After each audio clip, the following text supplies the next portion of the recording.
Clip number 483۔ اس clip میں آپ قرآن پاک کی سورہ یونس کی آیت نمبر 24 سے 26 تک کی تلاوت، ترجمہ اور تفسیر قرآن صراط الجنان سماعت فرمائیں گے۔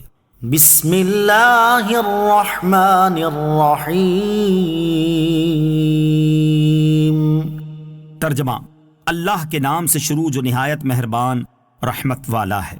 انما مثل الحیاة الدنیا کماء انزلناه من السماء فاختلط به نبات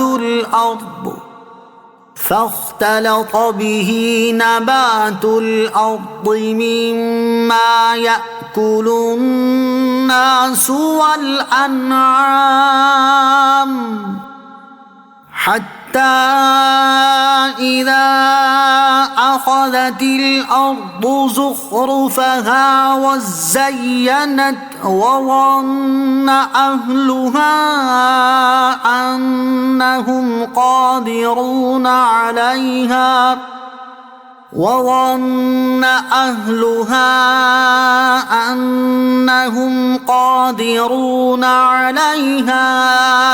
أتاها أمرنا ليلا أو نهارا فجعلناها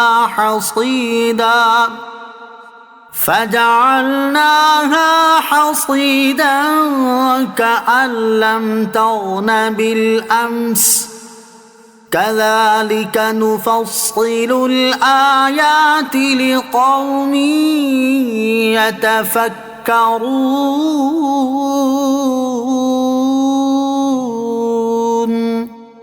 ترجمہ: دنیا کی زندگی کی مثال تو اس پانی جیسی ہے جسے ہم نے آسمان سے اتارا تو اس کے سبب زمین سے اگنے والی چیزیں گھنی ہو کر نکلیں، جن سے انسان اور جانور کھاتے ہیں، یہاں تک کہ جب زمین نے اپنی خوبصورتی پکڑ لی اور خوب آراستہ ہو گئی اور اس کے مالک سمجھے کہ اب وہ اس فصل پر قادر ہیں، تو رات یا دن کے وقت ہمارا حکم آیا تو ہم نے اسے ایسی کٹی ہوئی کھیتی کر دیا گویا وہ کل وہاں پر موجود ہی نہ تھی۔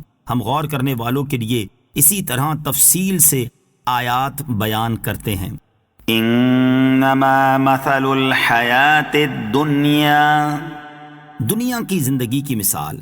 اس سے پہلی آیت میں اللہ تعالیٰ نے ارشاد فرمایا تھا کہ اے لوگو، تمہاری زیادتی در حقیقت صرف تمہارے ہی خلاف ہے، اور اس آیت میں اللہ تعالیٰ نے اس شخص کے بارے میں ایک عجیب مثال بیان فرمائی ہے جو دنیا کی لذتوں میں گم ہو کر اپنی آخرت سے بے پرواہ ہو جاتا ہے۔ اس مثال کا خلاصہ یہ ہے کہ آسمان سے اترنے والے پانی کی وجہ سے زمین کی پیداوار بہت گھنی ہو جاتی ہے، کیونکہ جب بارش ہوتی ہے تو اس کے سبب زمین سے رنگ برنگے پھول، خوبصورت بیلیں، خوش ذائقہ پھل اور ان کے علاوہ طرح طرح کی اجناس پیدا ہوتی ہیں، حتیٰ کہ جب باغات اور کھیتوں کا مالک پھلوں سے لدے ہوئے درختوں اور ہری بھری لہلہاتی فصلوں کو دیکھتا ہے تو خوشی سے پھولے نہیں سماتا۔ پھر وہ اس پیداوار سے فوائد حاصل کرنے سے متعلق بڑے بڑے منصوبے بناتا ہے، اس کا دل ان منصوبوں میں ہی مشغول ہوتا ہے اور یوں وہ بالکل غافل ہوتا ہے، اور اسی حالت میں اللہ تعالیٰ دن یا رات میں ان پرکشش باغوں اور کھیتوں پر ژالہ باری، آندھی یا طوفان وغیرہ کوئی بڑی آفت نازل فرما دیتا ہے، جس سے یہ باغات اور فصلیں ایسے تباہ ہو جاتے ہیں جیسے کبھی تھے ہی نہیں، اور ان کا مالک حسرت زدہ اور شدید غم میں مبتلا ہو کر بس ہاتھ ملتا ہی رہ جاتا ہے۔ كذلك نفصل الآيات لقوم يتفكرون۔ ہم غور کرنے والوں کے لیے اسی طرح تفصیل سے آیات بیان کرتے ہیں، یعنی جس طرح ہم نے تمہارے سامنے دنیاوی زندگی کی مثال اور اس کا حکم بیان فرمایا، اسی طرح ہم غور و فکر کرنے والوں کے لیے تفصیل سے اپنے دلائل بیان کرتے ہیں تاکہ وہ نفع حاصل کریں اور شک و وہم کی ظلمتوں سے نجات پائیں اور دنیائے ناپائیدار کی بے ثباتی سے باخبر ہوں۔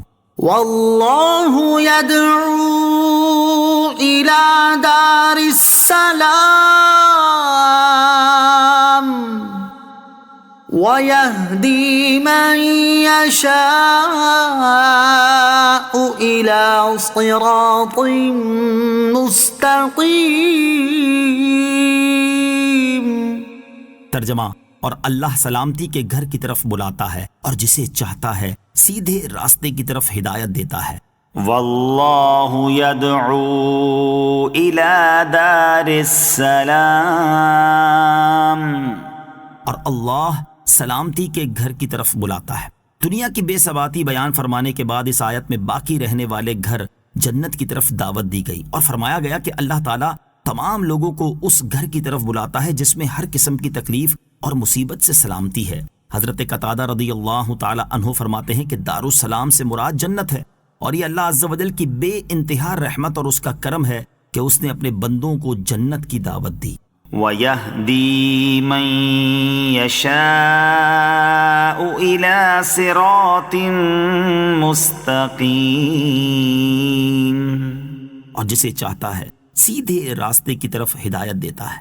اس آیت میں صراط مستقیم سے مراد دین اسلام ہے۔ آیت کے اس حصے سے معلوم ہوا کہ اللہ تعالیٰ کی دعوت تو عام ہے کہ سب کو بلایا جا رہا ہے، مگر اس کی ہدایت خاص ہے کہ وہ کسی کسی کو ملتی ہے۔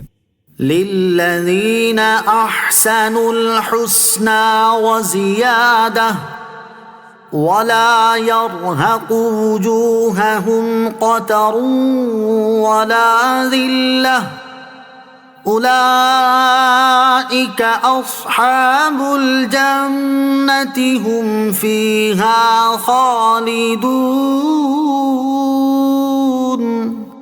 ترجمہ: بھلائی کرنے والوں کے لیے بھلائی ہے اور اس سے بھی زیادہ ہے، اور ان کے منہ پر نہ سیاہی چھائی ہوگی اور نہ ذلت، یہی جنت والے ہیں، وہ اس میں ہمیشہ رہیں گے۔ للذین احسنوا الحسنى وزیادہ، بھلائی کرنے والوں کے لیے بھلائی ہے اور اس سے بھی زیادہ۔ بھلائی والوں سے اللہ عز و جل کے فرما بردار بندے مومنین مراد ہیں، اور یہ جو فرمایا کہ ان کے لیے بھلائی ہے، اس بھلائی سے جنت مراد ہے، اور اس پر زیادت سے مراد دیدار الہی ہے۔ احادیث سے بھی ثابت ہے کہ اس آیت میں زیادت سے مراد دیدار الہی ہے۔ چنانچہ حضرت صہیب رضی اللہ تعالیٰ عنہ سے روایت ہے، رسول اللہ صلی اللہ تعالیٰ علیہ وسلم نے ارشاد فرمایا، جنتیوں کے جنت میں داخل ہونے کے بعد اللہ تعالیٰ ان سے فرمائے گا، کیا تم چاہتے ہو کہ تم پر اور زیادہ عنایت کروں؟ وہ عرض کریں گے، یا رب عز و جل، کیا تو نے ہمارے چہرے سفید نہیں کیے؟ کیا تو نے ہمیں جنت میں داخل نہیں فرمایا؟ کیا تو نے ہمیں دوزخ سے نجات نہیں دی؟ حضور اقدس علیہ الصلوۃ والسلام نے فرمایا، پھر پردہ اٹھا دیا جائے گا تو دیدار الہی انہیں ہر نعمت سے زیادہ پیارا ہوگا۔ ایک روایت میں یہ اضافہ ہے کہ پھر آپ علیہ الصلوۃ والسلام نے یہ آیت تلاوت فرمائی، للذین احسنوا الحسنى وزیادہ۔ یہی روایت الفاظ کی کچھ تبدیلی کے ساتھ ترمذی، نسائی اور ابن ماجہ میں بھی موجود ہے۔ صحیح بخاری میں ہے کہ امام مجاہد کے علاوہ کے نزدیک آیت میں زیادت سے مراد اللہ تعالیٰ کا دیدار ہے۔